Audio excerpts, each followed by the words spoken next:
अस्सलाम वालेकुम दोस्तों जब रेस्क्यू ड्राइवर ने पानी से बाहर निकाल कर केव में देखा तो वहाँ पर डरे और सहमे बच्चे उस ड्राइवर का इंतजार कर रहे थे। दोस्तों ये लम्हा न सिर्फ फुटबॉलर्स के लिए बल्कि रेस्क्यू ड्राइवर के लिए भी खुशी का बायस बना। नदरन थाईलैंड में मौजूद थैम लुआंग के 5 किलोमीटर अंदर ये 13 लड़के पिछले 10 दिनों से बगैर खाए पिए जिंदा मौजूद थे और ये एक मौजूदा ही था कि अब तक ये बच्चे जिंदा और सही सलामत मौजूद हैं। दोस्तों फुटबॉलर्स के पेरेंट्स जो बाहर बैठे हाल से बेहाल हुए थे, उनको जब ये खबर मिली तो उनकी खुशी का भी कोई ठिकाना न रहा। टीवी, रेडियो और मीडिया की मदद से लड़कों के जिंदा मिल जाने की ये बात पूरी दुनिया में फैल चुकी थी। दोस्तों लड़कों के जिंदा मिल जाने की खबर ने रेस्क्यू टीम और सारे लोगों को खुश तो कर दिया था, लेकिन किसी का भी ये इल्म नहीं था कि इनको बाहर निकालने का काम पिछले 10 दिनों के काम से भी ज्यादा मुश्किल है। और दोस्तों आज की वीडियो में मैं आप लोगों को इसी के बारे में बताने वाला हूँ, लेकिन मेरी आप सबसे गुजारिश है कि ये वीडियो स्टार्ट होने से पहले आप मेरे चैनल को सब्सक्राइब कर दें और अगर आपको मेरी वीडियो पसंद आए तो इसको लाइक एंड शेयर लाजमी कीजिएगा। चलो दोस्तों स्टार्ट करते हैं।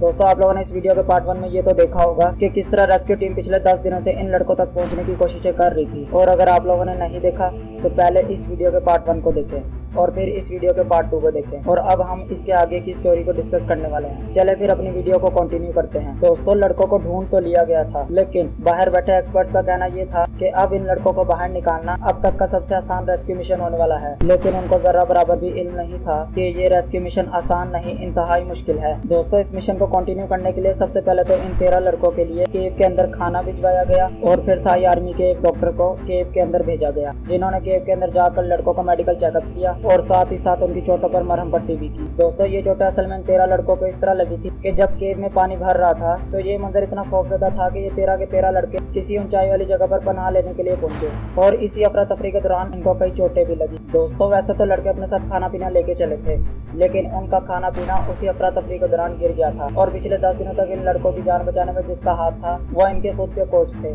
दोस्तों बेशक इन लड़कों के इर्द गिर्द पानी तो बहुत मौजूद था, लेकिन वो साफ नहीं था और इसीलिए इनके कोच ने इन लड़कों को एक ट्रिक बताई कि जो पानी पत्थरों से टकरा कर नीचे गिर रहा है वो बिल्कुल साफ है और सारे लड़कों को यही पानी पीना चाहिए। और सारे लड़कों ने अपने कोच की बात मानते हुए पिछले 10 दिनों तक यही पानी पीकर अपना गुजारा किया। और दोस्तों साथ साथ पिछले 10 दिनों में रोजाना कोच इन लड़कों को मेडिटेशन करवाया करता था ताकि उल्टे ख्यालात की वजह से इनकी दिमागी और जिस्मानी सेहत पर कोई असर न पड़े। और अब सारे लोगों की नजरें बाहर बैठी अथॉरिटीज पर थी कि वो इन लड़कों को बाहर निकालने का प्लान बताएं, लेकिन प्लान तो वो तब बताता जब कोई प्लान फाइनल होता। दोस्तों फंसे हुए फुटबॉलर्स की उम्र 11 से 13 साल के दरमियान थी और ये उनके लिए बिल्कुल भी पॉसिबल नहीं था कि वो एक प्रोफेशनल डाइवर की तरह पानी में तैर कर केव से बाहर आ जाए। इसीलिए अब एक ऐसा प्लान बनाना था जिससे लड़कों को बगैर कोई नुकसान पहुंचाए केव से बाहर निकाला जा सके। इसके लिए दोस्तों अथॉरिटीज ने पहाड़ के ऊपर से केव तक पहुंचने के लिए एक एस्केप शाफ्ट खोदने का प्लान बनाया और फौरी तौर पर इस रेस्क्यू मिशन को स्टार्ट करने के लिए हेलीकॉप्टर के जरिए ड्रिलिंग का सामान पहाड़ के ऊपर पहुंचाया गया और साथ ही ड्रिलिंग का काम स्टार्ट कर दिया गया। लेकिन ये एस्केप शाफ्ट खोदना इतना आसान नहीं था जितना समझा जा रहा था, क्योंकि इस एस्केप शाफ्ट को खोदने में पूरा 1 महीना लग सकता था और अगले 1 महीने तक लड़कों को केव के अंदर रखना खतरे से खाली नहीं था। दोस्तों अभी अथॉरिटीज इसके बारे में सोच ही रही थी कि एक और मसले ने जन्म ले लिया, क्योंकि दोस्तों लड़के केव के उस हिस्से में मौजूद थे जिसकी दोनों तरफ पानी ने रास्ता ब्लॉक किया हुआ था और इसी वजह से वहां पर नोट किया गया कि वहां पर ऑक्सीजन लेवल बहुत कम है। नॉर्मली दोस्तों हमारे एटमॉस्फेयर में 21% ऑक्सीजन होता है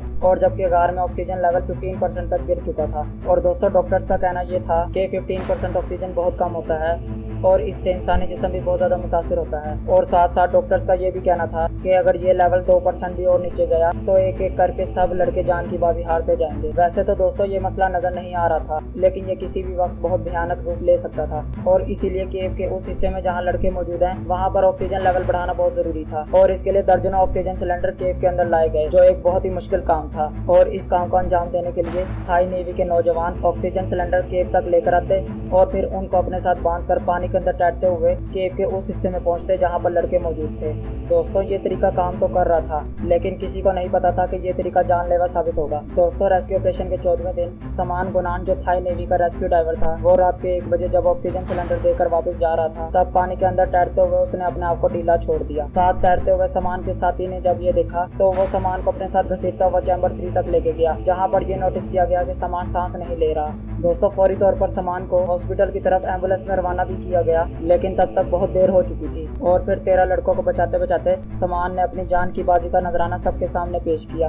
दोस्तों सामान की ये खबर आते ही पूरी रेस्क्यू टीम में एक दुख की लहर दौड़ पड़ी थी। जहाँ पर सबको इस हादसे का अफसोस था, वहीं पर अंदर फंसे लड़कों के लिए ये एक खतरे की घंटी भी थी। दोस्तों वक्त तेजी से गुजरता जा रहा था और अथॉरिटीज के ऊपर रेस्क्यू का प्रेशर भी बढ़ता जा रहा था और फिर अथॉरिटीज ने ये प्लान किया कि मानसून की बारिशें खत्म होने तक लड़कों को केव के अंदर ही रखा जाएगा, यानी कि आने वाले 2 महीनों तक लड़कों को केव के अंदर ही रखा जाएगा। लेकिन अथॉरिटीज को ये प्लान भी चेंज करना पड़ा, क्योंकि दोस्तों एक और मुसीबत ने जन्म ले लिया था। दोस्तों थाई मिलिट्री को जो वेदर फोरकास्ट रिसीव हुई थी, उसको देखकर पूरी रेस्क्यू टीम एकदम दंग रह गई थी। दोस्तों वेदर फोरकास्ट में देखा गया कि नदरन थाईलैंड में अगले हफ्ते एक और तूफान आने वाला है और अब की बारी अगर जरा सी भी गलती की गई तो जो केव के अंदर पहले ही बहुत ज्यादा पानी मौजूद है, हो सकता है आने वाले तूफान से पूरी की पूरी केव ही डूब जाए। और अब सिर्फ एक ही हल बचा था कि लड़कों को प्रोफेशनल डाइवर की मदद से पानी में तैर कर केव से बाहर निकाला जाए। दोस्तों प्रोफेशनल डाइवर्स का कहना यह था कि लड़के बहुत ज्यादा छोटे हैं और वो पानी में जाते के साथ ही खौफजदा हो जाएंगे और इसके नतीजे में सामान जैसा कोई और हादसा पेश ना हो जाए।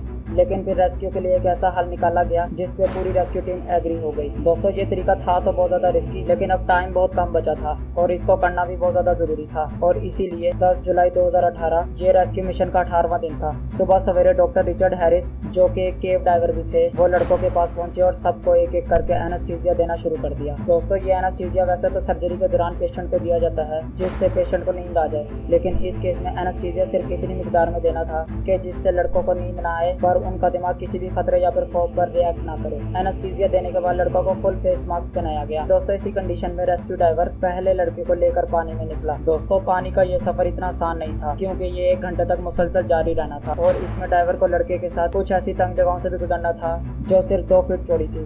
दोस्तों एनेस्थीसिया की वजह से लड़का आधी नींद में था और वो अंधेरे पानी को देखकर कोई भी रिएक्ट नहीं कर रहा था और फिर आखिरकार पूरे 18 दिनों के बाद पहले लड़के को चैम्बर 3 तक पहुंचा दिया गया, जहां पर एक हाईलाइन के जरिए लड़के को केव के एंट्रेंस तक पहुंचाया गया और वहां पर लड़के को एम्बुलेंस में बिठाकर हॉस्पिटल तक रवाना कर दिया गया। दोस्तों ये तरीका काम करने लग गया था और ये सब देखने के बाद पेरेंट्स से रहा नहीं गया और वो सब खुशी के आंसू रोने लग गए। दोस्तों इसी तरीके को अपनाते हुए रेस्क्यू डाइवर्स एक एक करके सारे लड़कों को पानी से बाहर लेकर आ गए और दोस्तों सारे लड़कों को बचाते बचाते समान कुनान ने जो अपनी जान का नजराना पेश किया था, उसकी याद में वहाँ पर एक स्टैचू बनाया गया जो अभी तक वहाँ पर मौजूद है।